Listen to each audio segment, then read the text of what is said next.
చిన్న ఓ చిన్న ఇటు రారా నాన్న. చెప్పు నాన్న. ఏం లేదు నాన్న.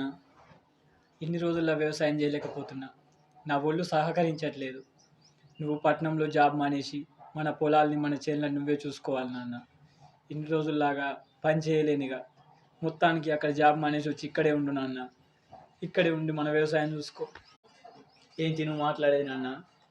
అక్కడ హైదరాబాద్లో మంచి జాబ్ వదిలేసి వచ్చి ఇక్కడ బురద పిసుక్కుంటూ ఆ బురదలో దిగి మట్టి పని చేయాల? నీకు ఎలా కనబడుతున్నాను నాన్న? నేను ఇంత చదువుకున్నది ఇలా వ్యవసాయం చేయడానికి కాదు. అయినా వ్యవసాయం ఎందుకు చేస్తున్నారో రైతులు నాకు అర్థం కావట్లేదు. నీతో సహా చిన్నప్పటి నుంచి నువ్వేం సాధించినావు వ్యవసాయం చేసి? అసలు రైతులు అంటే బయట చీపుగా చూస్తాను. వ్యవసాయం చేస్తానంటే నవ్వుతాను తెలుసా. మా నాన్న వ్యవసాయం చేస్తానని నేను గర్వంగా చెప్పుకోలేకపోతాను. నిజంగా నా ఫ్రెండ్స్ని ఇంటికి తీసుకురాను. అందుకే మన ఇంటికి వస్తే మా నాన్న వ్యవసాయం చేస్తానని ఈ ఇల్లు ఇదంతా చూస్తే వాళ్ళు నవ్వుకుంటారు. వాళ్ళు పెద్ద పెద్ద బిజినెస్ మ్యాన్ల కొడుకు, నేను రైతు కొడుకుని అంటే వాళ్ళు నిజంగా నవ్వుతారు. అయినా వ్యవసాయం నువ్వు చేయడమే ఎక్కువ. ఇంకా నన్ను చేయమంటాను. అస్సలు వ్యవసాయం చెయ్య. నువ్వు చచ్చిపోయి చెప్పు, వచ్చి తలకు పెడతా. అంతేగాని వ్యవసాయం అని చెప్తే మాత్రం ఇంకోసారి నిన్ను చూడడానికి కూడా రాను.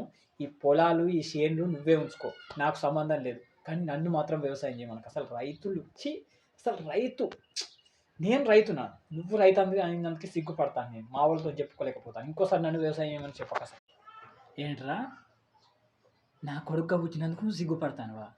నీ ఫ్రెండ్స్ని తీసుకురానంటే మన ఇంటికి అంత నామోషిగా ఉందా? రేయ్, ప్రతి ఒక్కరూ అన్నం తినే బతకాలి. అన్నం లేకపోతే ఎవడు బతకడు. నాలాంటి రైతులు లేకపోతే నీలాంటి ఫ్రెండ్స్ ఉండరు, వాళ్ళ బాబులు ఉండరు, వాళ్ళ బిజినెస్లు ఉండవు. ఒక్కటి చెప్తా గుర్తుంచుకో నాన్న. వ్యవసాయం చేయడం తప్పు పని కాదు, గొప్ప పని. అయినా వ్యవసాయం లేకపోతే వీళ్ళందరూ ఎలా బతుకుతారు నాన్న?